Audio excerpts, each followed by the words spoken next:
Mora. Bueno, muy buenas tardes. Muchas gracias por estar aquí. Quiero, en primer lugar, ¿sí?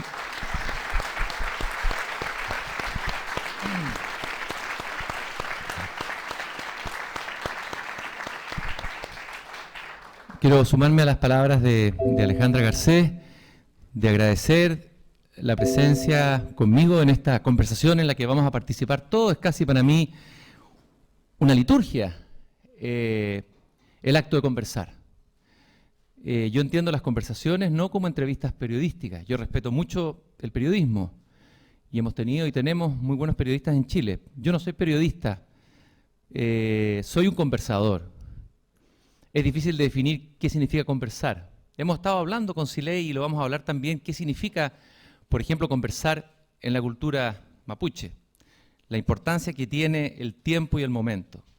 Y es muy emocionante estar aquí en Concepción, y de verdad se los digo porque se me agolpan una cantidad de recuerdos.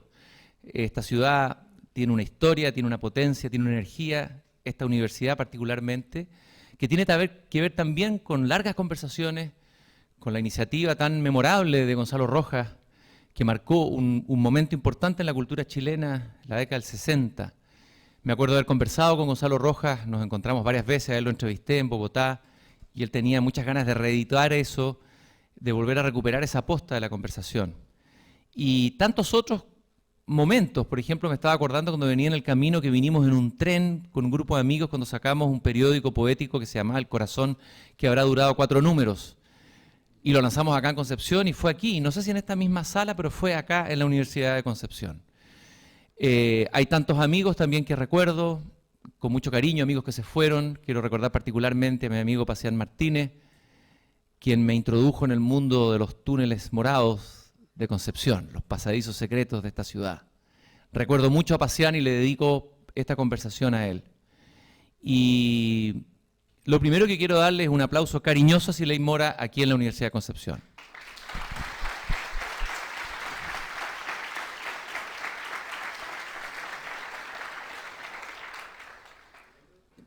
Este ciclo de conversaciones cumple 13 años. Aquí al frente ha estado Raúl Ruiz, hemos tenido a poetas, el año pasado, antepasado estuvo Oscar Ján, hemos tenido expertos en ballena, hemos tenido filósofos, han sido conversaciones tremendamente enriquecedoras.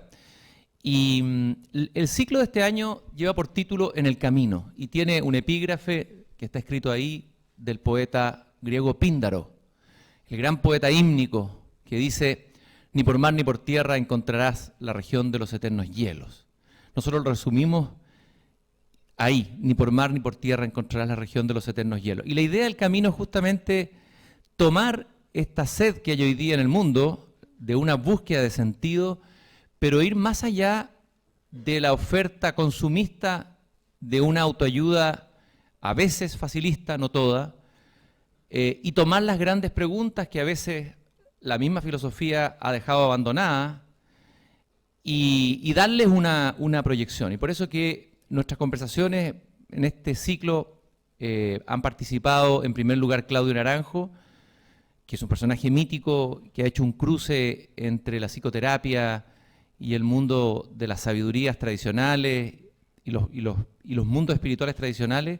Estuvo el encargado de las ediciones en español de las obras de Jung, del gran psicoanalista Jung, Bernardo Nantes.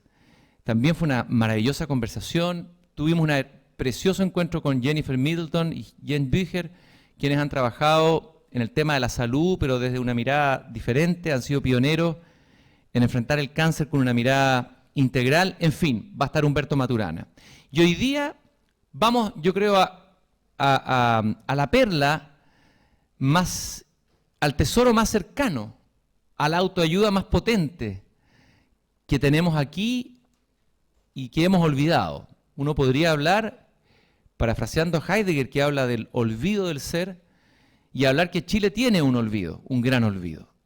Y ese gran olvido, y no me voy a referir a un tema que por supuesto que es importante, que tiene que ver con las tierras y que no se puede ignorar y con luchas muy, muy legítimas del pueblo mapuche, pero me quiero referir a un olvido tanto o más importante, y es el olvido del ser de Chile y dentro de ese olvido, el olvido de un pensamiento original, poético, que está en el corazón mismo de la cultura mapuche y sobre todo en su maravilloso lenguaje, en esta lengua única, una de las lenguas únicas en el mundo, por su riqueza, su capacidad de síntesis, su potencia.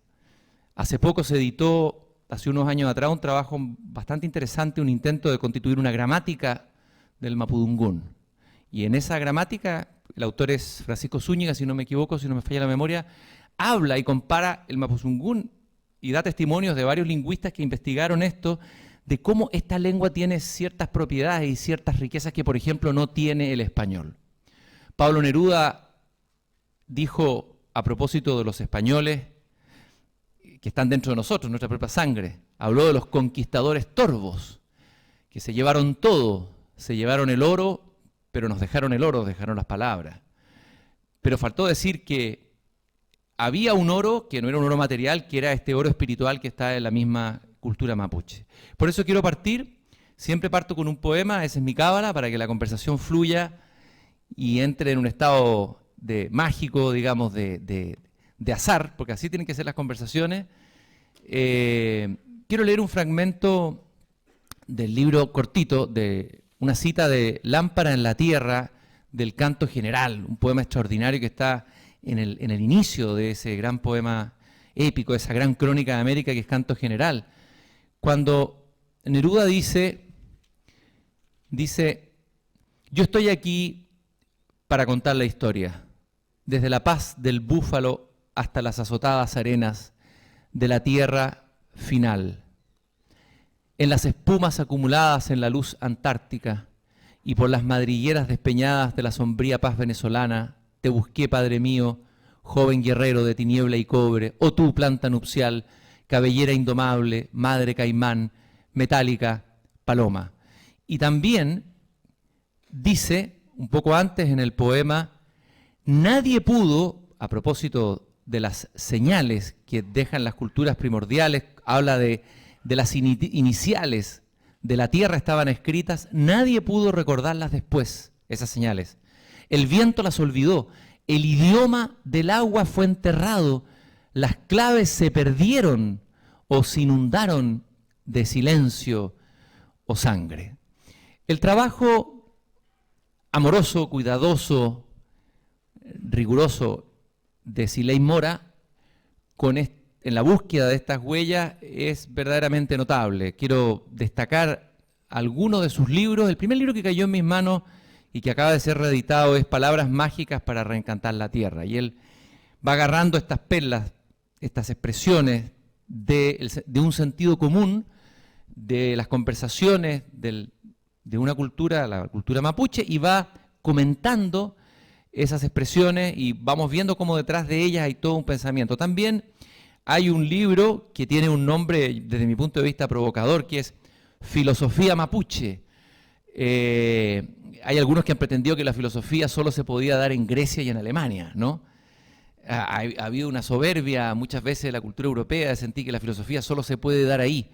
Pero aquí ha habido un pensar y hay una filosofía, y el libro de Siley Mora, Filosofía Mapuche, Palabras arcaicas para despertar el ser, nos habla de cómo la búsqueda de despertar el ser es tan central en la cultura mapuche.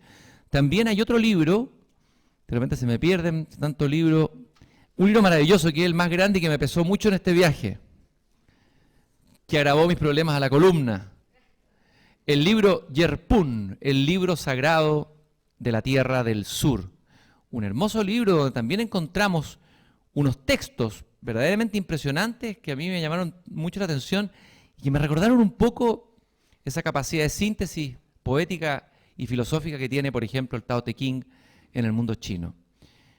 Siley, después de esta larga introducción, quería, en primer lugar, decirte, ¿qué piensas de esa afirmación del poeta, de Neruda, de estos versos que te acabo de leer, que yo sé que tú por ahí citaste también, cuando habla de ese idioma del agua que fue enterrado, cuyas claves se perdieron o se inundaron de silencio o sangre? ¿Qué crees tú que es ese idioma del agua? Mira, el mundo es un gran libro abierto. La naturaleza muestra mensajes. La cultura mapuche podría también definirse como un sistema decodificador de los mensajes oraculares de la naturaleza. Perdimos la capacidad de leer ese libro abierto, ese gran libro que es la naturaleza, porque nos desequilibramos. Occidente se corrió al racionalismo. Descartes tiene mucho que ver en este error, el error de Descartes. Hay un libro famoso de Dámaso.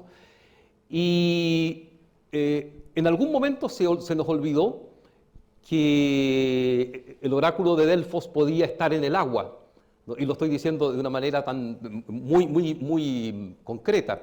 Antiguamente, una información que yo rescaté precisamente cerca de aquí, en la provincia de Arauco, en una cascadita que hay cerca de un lago, me decía un viejo hombre de Tirúa, me decía que la ecografía para una mujer embarazada consistía antes en algo muy simple.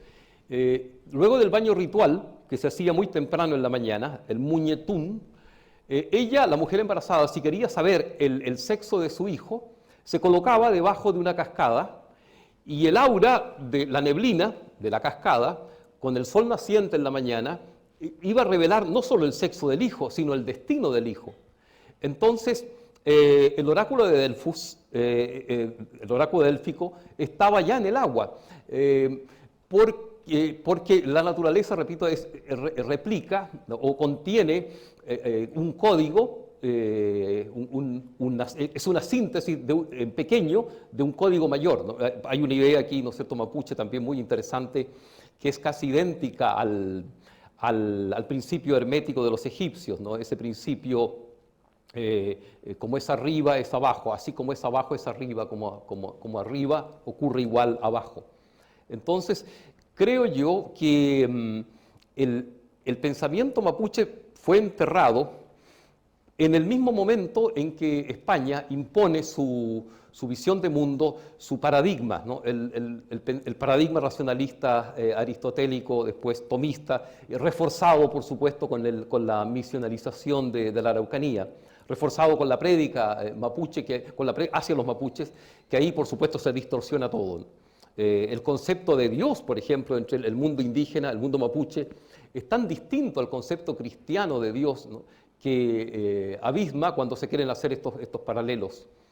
Siley, es curioso porque un profesor que enseñaba Platón en Pucón, es decir, estaba enseñando parte del gen del pensamiento occidental y de la metafísica occidental, de la que habla Heidegger, es el corazón de esa metafísica, de pronto tiene una conversión, una caída del caballo, y en vez de enseñar a Platón o a estudiar a Platón, yo entiendo que tú fuiste profesor de griego y de latín, se traslada a otra lengua, a otra latitud, en otra dirección, y entra a la aventura de la sabiduría y la filosofía o el pensar mapuche. ¿Cómo se produce ese giro, ese cambio en tu vida? Porque conocí a una alumna mía de tercero medio en los años 80, inicios de los 80, que tengo una anécdota particular, pero la voy a intentar resumir muy brevemente, dado que tiene relación con esto. Yo estaba tratando el tema en tercero medio, para los chicos de esa edad, el tema de la inmortalidad del alma en Platón, ¿no? Y veía una chica morena, muy reservada, muy hacia adentro, muy introvertida, que me escuchaba, pero un poco distraídamente, como diciendo, y me empezó a poner nervioso, ¿no?, como diciendo, este pobre hombre no tiene idea de lo que está enseñando, ¿no? Tenía yo también 28 años, ¿no? Entonces, cada rato más nervioso porque sus movimientos eran tan medidos, tan propios, tan autoconscientes, ¿no?, de los movimientos que hacía. Terminó la clase, yo estaba muy intrigado, y le pregunto, oye, ¿tú sabes lo que habías leído antes esta materia? ¿La habías leído el Fedro y la República de Platón? No, profesor, no. ¿Y por qué yo noto, toda la clase noté que tú sabías las 9 reencarnaciones que el alma debe seguir? y te sonreías, y y le dije, me confesé, me ponías nervioso porque te confieso que no había leído tan precisamente y no cité a Platón. No, me dijo, no, profesor, no, porque yo sé esto. ¿Y por qué lo sabes? Porque mi abuela me lo va entregando. Pero solo por eso, no, lo sé por sueños, por peuma, me dijo. Y esa fue la primera palabra que a mí me intrigó, ¿no? Peuma.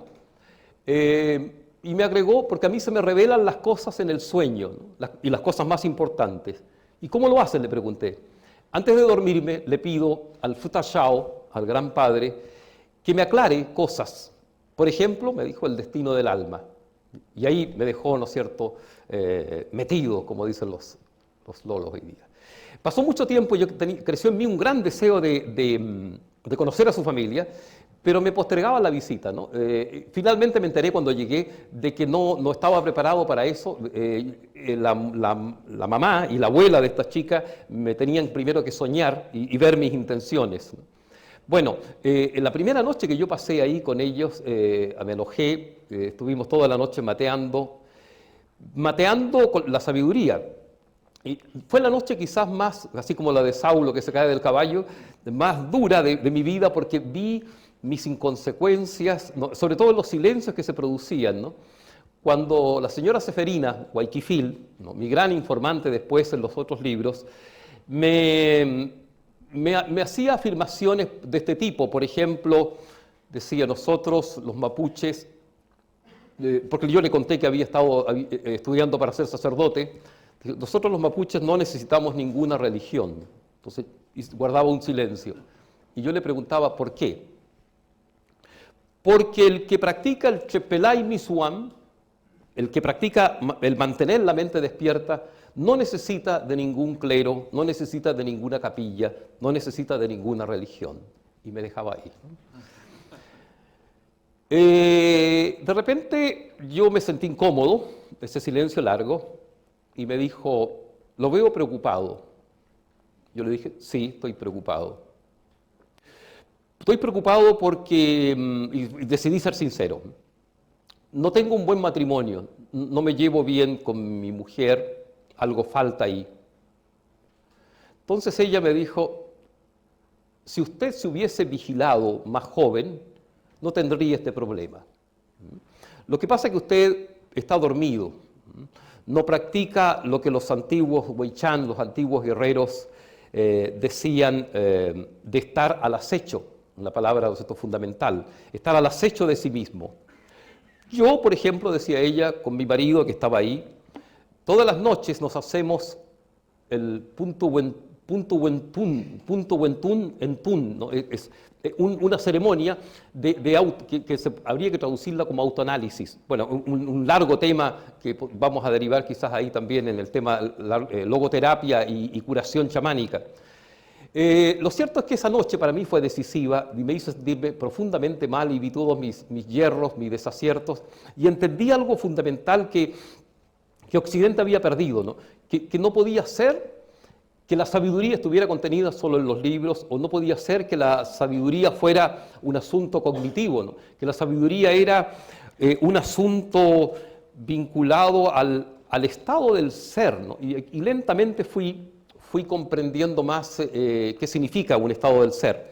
Y el otro elemento, lo recordábamos hace poco, que me fascinó y que me tomó con uñas, vísceras y todo el cuerpo, me agarró esta conversión al mundo indígena, que en el fondo yo la vi en una conversión a mí mismo, porque yo como chileno, y como todos los aquí presentes, la inmensa mayoría, tenemos un componente alto de sangre indígena y somos mestizos. Fue el hecho impresionante que me volqué a buscar los poquitos indicios de cultura mapuche que había en los años 80, inicios del 80, y me fui a una biblioteca, viajé a Santiago a buscar el único libro, la única gran gramática que estaba en ese momento accesible, la gramática del Padre Augusta, ¿no? El diccionario araucano de Félix José de Augusta, recopilado en la isla Mocha y Puerto Saavedra en el año 1910.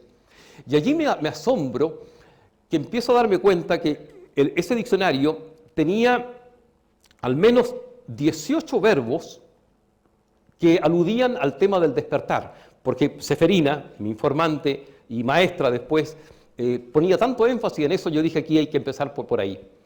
Y me di cuenta que como no hay sinónimos en el idioma mapuche, no hay, porque cada concepto ilustra una muy precisa estado o acción, me di cuenta que eran niveles del despertar. Niveles, por ejemplo, el Chepel es cuando uno está despierto, cuando habita, tiene que ver con el momento presente.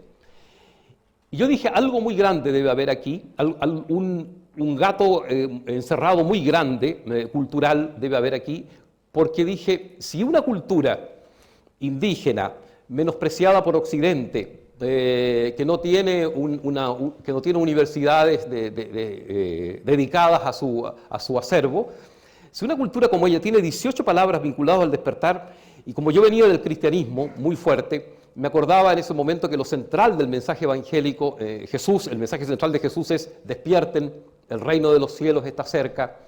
La parábola de las vírgenes necias que se duermen y se pierden a la luz, al Señor. Yo dije, si esa cultura centra todo el cristianismo en el despertar, u otra como el budismo, si Buda significa el despierto, y que esta cultura nuestra chilena, en el patio trasero de Chile, tenga 18 verbos, yo dije aquí realmente hay un inmenso, usando las palabras de Bernardo Abelstadt, de un jesuita que también se encandiló con la lengua, que dijo, esta cultura, este lenguaje, es una especie de naufragio cultural, ¿no? Aquí hubo un gran naufragio y quedaron estos restos. Entonces, esos dos elementos muy difíciles de sintetizar, te puedo contar en relación a tu pregunta. Ahora, Siley, tu historia genealógica es muy interesante. Tú eres descendiente de un pirata, me parece que inglés o escocés, y también de un pehuenche. Cuenta un poco cómo este encuentro también tiene que ver con encontrarte con tu propio pasado más remoto, digamos, no tan inmediato. Y también con tu infancia, con el lugar donde pasaste tu infancia, con lo que viste ahí, cómo eso de alguna manera yo creo que estaba en ti y se despertó, se gatilló con este encuentro con esta maestra que tú hablaste recién. Absolutamente, estaba latente. Mira, mi abuelo paterno se llamaba Wenceslao Mora, aquí tengo unos hermanos presentes y un primo. Este abuelo mío, yo escuchaba que mi padre decía que mi abuelo, no lo conocí, le decían viejo pehuenche, ¿no? Porque era muy moreno, de la zona de Coihueco estoy hablando, y que comerciaba, entre otras cosas, pieles de puma, a principios de 1900, pieles de puma en el mercado de Chillán. Entonces, después que se produce en mí este despertar, yo empiezo a averiguar esta historia y me voy de cabeza gracias a Dios, al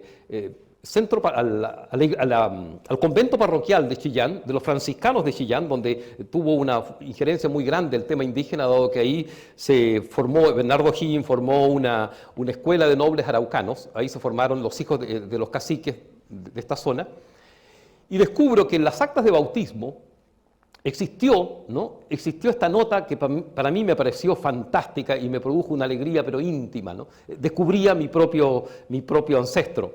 Decía, yo, Antonio Mora, yo, fray Antonio Mora, ¿no? Hoy, 25 de febrero, puse óleo y crisma a los últimos 18 indígenas de la misión de Flores, de Coihueco arriba.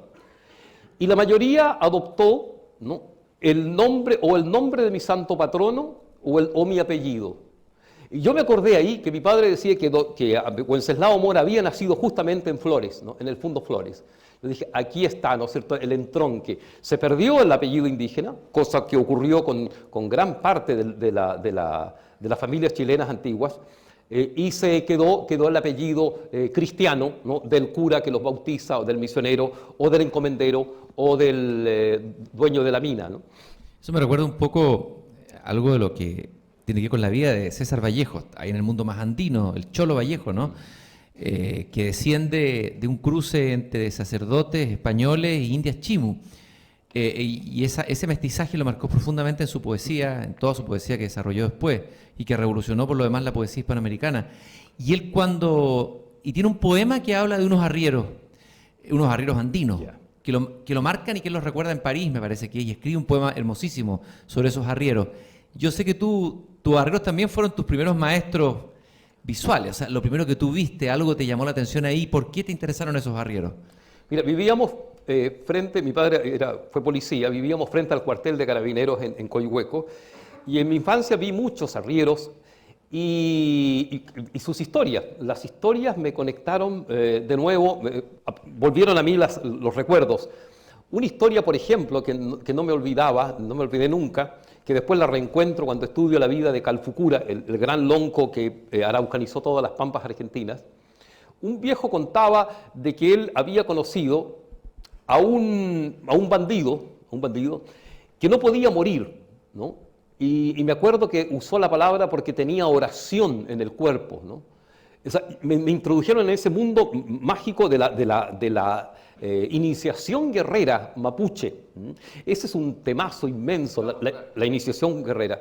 Y me lo confirmó después un viejito que erraba los caballos, y que erraba los caballos de los arrieros, que yo conocí en la infancia, y me dijo que él había sido de esos policías azules, los primeros policías municipales de fines del siglo XIX, y que a él le tocó justamente perseguir y que estuvo en esta persecución de este bandido. Y me cuenta algo fantástico que lo tenía olvidado y que por supuesto reaparece cuando yo me consagro a esta nueva praxis, porque ya no puedo llamar nunca más religión, aprendí de Seferina, que me cuenta él que este bandido decía, no le entraba la bala, ¿no? Le entraba y salía, ¿no?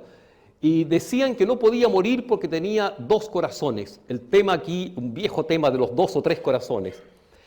Y para ayudarle a morir, me contó este viejo, que también corroborado por esas historias de los arrieros, que tuvieron que recurrir a una meica, ya se había olvidado la palabra machi, porque la aculturación de esta zona de Chile y de Concepción ya había ocurrido bastantes años antes. La meica, que dicho sea de paso, no es una palabra española deformada, sino gallega. Meiga viene de meiga, que significa maga en gallego. Recurrieron a una meica del lugar para sacarle la oración del cuerpo. Entonces hicieron un exorcismo para que pudiera morir, porque no podía, estaba agonizando muchas horas, porque tenía 2 corazones, ¿no? Entonces allí florecieron también mi recuerdo ancestral de mi propia gente, además del abuelo materno, Penrose, era un pirata irlandés que llegó aquí a las costas de Penco y venía con 4 compañeros más. Le perdonaron la vida a los 4, a él le perdonaron la vida y los mandaron a los 4 a la Inquisición en Lima, y se la perdonaron a este Penrose porque astutamente se declaró católico, ¿no? Dijo, aquí está mi salvación, y lo desterraron, ¿sí? Le dijeron, no te aparezcas por Penco, y justamente se arrancó, dice, se montañó, datos que trae Vicuña Maquena, se montañó en las montañas de Chillán, en la zona de los Pellines, ¿no? de donde viene justamente el clan Penrose. Se vinculó con mujeres pehuenches de allá, ¿no? Entonces el clan Penrose, a pesar de ser irlandés, es profundamente indígena también. Así es más o menos. Más o menos tu genealogía bien entretenida, parece una versión en García Márquez, pero en versión mucho más entretenida, claro, encarnada aquí en el mundo mapuche. Siley, hemos hablado de sabiduría, hemos hablado de filosofía, usamos esas palabras. En el mundo, en los chinos, por ejemplo, no existe filosofía. Pueden haber filósofos chinos occidentales. Y hay un libro de un francés que entrevisté hace tiempo que se llama François Julien, que se dedicó a estudiar el pensamiento chino, así como tú fuiste a buscar las perlas en el mundo mapuche. Él se aburrió de la Academia Francesa, de la filosofía francesa, y se fue a China, aprendió chino, etc. Y tiene un libro que dice, un sabio es sin ideas. Entonces, y descubre que hay un pensar que es un pensar sin idea, que es una sabiduría, que es el taoísmo, el confucianismo y otras vertientes más dentro de China. Si uno pudiera, tú hablas aquí de filosofía mapuche, ese título es un título provocador, un poco juguetón. ¿Existe una filosofía mapuche, un pensar, una sabiduría? ¿Cómo ubicar? ¿O son fragmentos de los que tú vas tejiendo algo? ¿O existe articulado ese pensar o esa filosofía mapuche? ¿Qué es eso? Es un pensar que está subyacente, casi latiendo, en la base misma del lenguaje, ¿no? Al parecer los antiguos hicieron filosofía con el lenguaje y desde el lenguaje. Me refiero no como discurso, sino cuando describen el mundo, en la nomenclatura, en las palabras, dejaron huellas de dobles o triples lecturas. Me explico. Mira, ¿cómo no va a ser interesante y decir, y autentificar, por ejemplo, una beta de filosofía en este concepto? Uno de los más manoseados que ha habido de la cultura mapuche, el concepto menos comprendido, ni siquiera por mis amigos mapuches, a muchos de ellos porque lo quisieran despachar más simplemente porque es muy incómodo incluso para el mundo mapuche. El concepto pillán, ¿no? Hay hasta un avión pillán, ¿no es cierto?, que la Fuerza Aérea le puso ese nombre.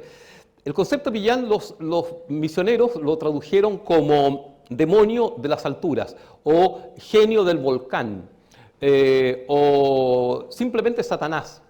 Dice, invocan las machis al pillán, decían los primeros cronistas, como Diego de Rosales.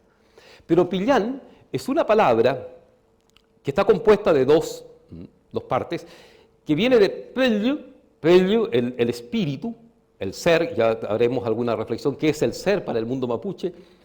Pellu, el espíritu, y am, el alma. Entonces, pillán es el matrimonio del espíritu con el alma. La meta, que en el fondo es la meta de nada menos que de la condición humana, la meta del hombre. Tenemos que lograr el matrimonio del espíritu con el alma. Y es exactamente idéntico, ¿no?, la vieja aspiración occidental en la Edad Media, que viene por el lado de las intuiciones irlandesas, ¿no?, ¿no es cierto?, la idea del ciclo del rey Arturo, que también la Iglesia Católica en un momento dado lo recogió. Lo que pasa que se olvidó de que la tarea humana, Jung la recoge después con Anima y Animus, el matrimonio, ¿no es cierto?, de lo masculino con lo femenino dentro de uno. Pero en el caso mapuche, este matrimonio del espíritu con el alma se logra una praxis previa que tiene que ver en el tema de los hombres con ser un gran guerrero, un buen guerrero, y en el tema de las mujeres con ser una gran machi en el sentido de una mujer sabia que conoce los secretos y los enlaces finos de la naturaleza.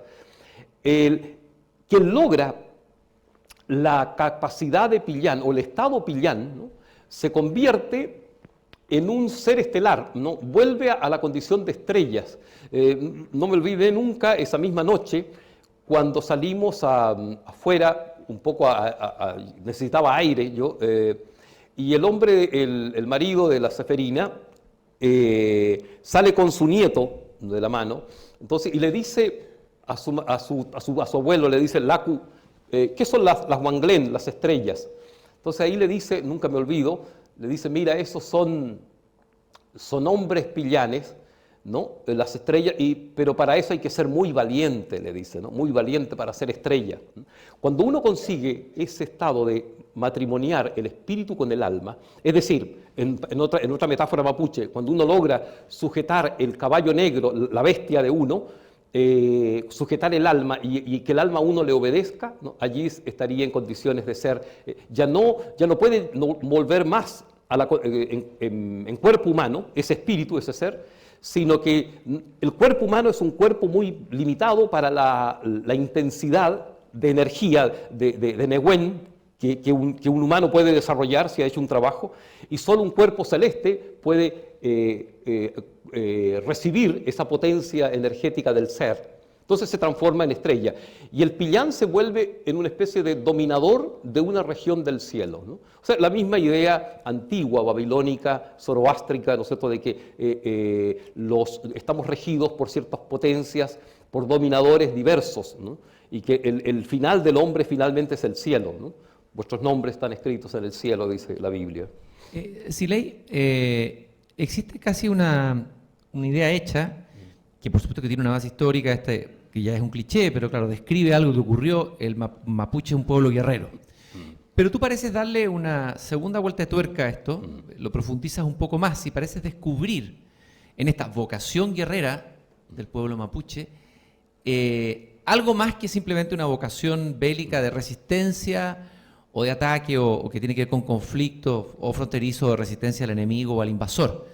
Y tienes un libro justamente sobre el guerrero. A ver, hablemos un poco de qué es ese sustrato guerrero en relación a lo mismo que estabas hablando recién. ¿Qué descubriste tú ahí? Mira, grandes cosas. Diego de Rosales y los posteriores cronistas registran de los poquísimos vocablos que pasan a la historia de Chile, a la crónica de España y de la Capitanía General de Chile, de los poquísimos vocablos intactos indígenas que recogen los cronistas. Diego de Rosales dice que, y Jerónimo de Vivar, un poquito más amplitud, dice que cuando los mocetones, los guerreros mapuches, se lanzaban al ataque contra los españoles, Diego Rosales dice, el caso de Lautaro decía, Inche tapuwin tapuwinca, ¿no? Yo soy Lautaro el que derroté a los incas. Eso lo escucharon los soldados de España. Pero Jerónimo de Vivar tiene algo precioso, y aquí está, y estoy seguro que así lo percibirás, está el secreto del ser guerrero. Dice que los antiguos guerreros, soldados de Arauco, se lanzaban cuando era inminente su muerte, antes de morir y lanzarse de frente al enemigo en pelea directa, pronunciaban como una especie de, decía él, de grito de guerra, me parece. Y el grito de guerra era Inche Caiche. Entonces yo investigué, ¿no? Todavía no tenía competencia en el mapudungún, y finalmente me formé la traducción exacta del Inche Caiche. Inche es yo, ¿no? Don Rosendo Huisca, mi gran informante después, ya un poco más letrado, un hombre muy evolucionado dentro de la cultura mapuche, porque también en el mundo mapuche hay gente ignorante en su propia cultura y hay gente sabia, doctores en su propio idioma. Me decía que la mejor traducción para ese grito de guerra de los antiguos, Inche Caiche, era, heme aquí el hombre he aquí yo el hombre que permanece en mí todavía. O sea, una conciencia de tu humanidad. Entonces, yo de inmediato me recordé de la tradición guerrera de otros pueblos, entre los irlandeses, por ejemplo, o entre los antiguos germanos, para exorcizar el miedo a morir, en los combates cuerpo a cuerpo, apelaban al grito de la fiera carnicera, ¿no es cierto? A la asociación totémica con el lobo o con el oso, ¿no? Entonces, hasta se ponía, ¿no es cierto?, una piel de oso para devorar, triturar al enemigo. Entonces se abandonaban, decían los antiguos, a un frenesí extático de muerte, de desgarramiento. Se conectaban con el animal que llevamos dentro. Pero que esta cultura, antes de morir, se conecte con la humanidad, hinche con el yo, ¿no? Con el yo soy, heme aquí yo, el hombre, que permanece dentro de mí y muero como hombre y no como animal, eso a mí me pareció que la praxis guerrera, ¿no? Era una praxis vigílica, ¿no? Era una praxis más bien de una estrategia para elevar la conciencia, porque es lo que nos hace hombres, ¿no? Es lo que nos hace hombres, solo la conciencia. Tú hablaste ahí del hinche, del yo, y ahí hay una riqueza tremenda solamente en esa palabra. Y me gustaría que entráramos un poco en qué entendían los distintos niveles del yo en la cosmovisión mapuche. Hinche, ¿no? Hinche. Hinche. ¿Es yo? ¿Se traduce literalmente yo? ¿Yo mismo, sí mismo? ¿Qué? Mira, se resuelve, y aquí otro ejemplo del tema de la filosofía, por qué ha puesto a que existe una filosofía mapuche. Hinche es un concepto formado por otros dos conceptos que a su vez se subdividen en otros. Finalmente, mira, todas las palabras abarcarían están conectadas con todas las cosas, ¿no? Mira, hinche viene del prefijo in, que significa dentro de mí, ¿no? Casi muy parecido al latín, ¿no? Y che, perdón, es que está todo tan vinculado. In está dentro de mí, en lo hondo de mí, pero también viene de in, que es comida, in. Y che, inche, viene de minche, me lo explicaba don Rosendo y también Liel Laf, cuando era jovencito, ¿no? Que era muy competente en la lengua, y sigue siéndolo, por supuesto. Minche es el mundo de abajo, el submundo, el inframundo. Entonces, cuando uno dice hinche, yo, está diciendo, me alimento, por el tema de la comida, me alimento de las profundidades de mí mismo, ¿no? Habito desde, cuando digo yo no soy una entelequia X, que es mi nombre, que nos han enseñado, ¿no es cierto? ¿Quién eres tú? Yo, uno dice yo, es nada más que un nominativo, un puro flatus vocis, dirían los medievales, ¿no es cierto? Un puro viento de la voz.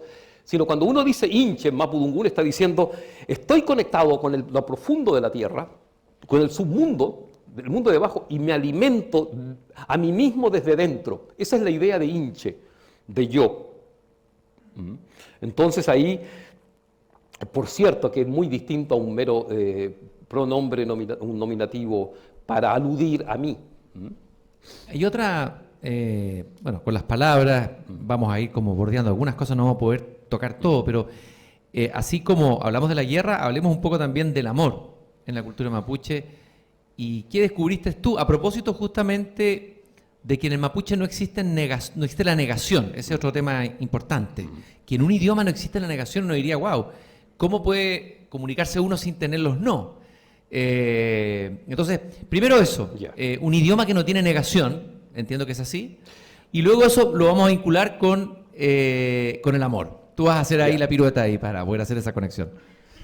Mira, no soy yo lingüista, pero sé que me parece que uno de los casos muy raros que no tiene negación, un idioma que no tiene negación, era un idioma que se hablaba en el antiguo Japón, en una isla del Japón. ¿Cómo resuelve el no si no existe la partícula, ¿no es cierto?, que anula, como nuestro no, anula lo dicho o pone lo opuesto? Recurre el mundo indígena a una genialidad que tiene enormes implicancias, ya que tú usaste la palabra al inicio, para el desarrollo personal, ¿no? Enormes implicancias para la evolución de ti mismo, para alcanzar el estado pillán, ¿no? Dice ñelay, utiliza el concepto, la palabra ñelay, pero ñelay no significa no, significa ñe es ojo, vista, y lay viene del verbo lan, muerte, o dormición. La muerte también es un sinónimo del dormir, una vieja idea occidental, también latina, ¿no? El sueño es la imagen de la muerte, ¿no es cierto? Ovidio. Entonces, cuando el mapuche dice no, por ejemplo, ñelay cullín, no tengo dinero, está diciendo literalmente, mis ojos, por ahora, porque tiene un componente temporal, no ven, están como dormidos, no ven el dinero, por ahora.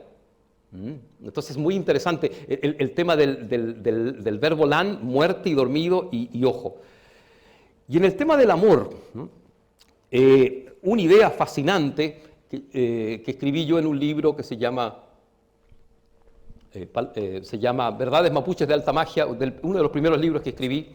El último capítulo lo dediqué al tema del amor y no me arrepiento nunca de escribirlo, porque 20 años después me llegó el amor concreto de una mujer que se encandiló leyendo ese último capítulo. O sea, el Mapudungún sirve para algo muy importante. Sí, muy importante, ¿no?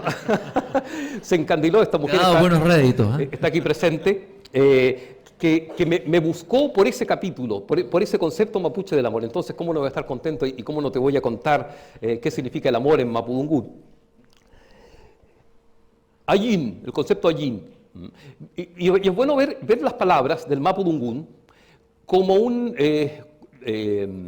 elemento, como un ejemplo de esta cosmovisión. En el fondo, un idioma es una biblioteca, es otro código, ¿no? Un idioma es otra descripción del mundo, ¿no?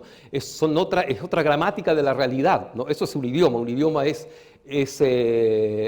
una noticia de lo humano, ¿no? que accedemos cuando dejamos en paréntesis nuestra propia lengua. Ayin, amor, es por cierto lo opuesto al concepto occidental de amor. Ayin viene de Aiwon, de Ayón, conceptos afines, de Ain, Perdón, Ain es lo opuesto, porque está muy cercano también. Ain es enojo, rabia. Entonces lo opuesto al amor en Mapudungún es la rabia, el enojo, porque te vuelve ciego, ya lo vamos a ver. Bueno, literalmente Ayin, amor, la idea de fondo de eso significa también amanecida, Aiwon, el amanecer, la luz que se espejea en las aguas, también tiene que ver con eso. Con la aurora tiene que ver con la mejor luz. Y amor entonces es la percepción de la transparencia luminosa del otro, la percepción de la luz del otro, de la amanecida, pero de la luz mejor del otro. Entonces, siempre en ese artículo ya lo decía, me acuerdo hace muchos años atrás, es más poético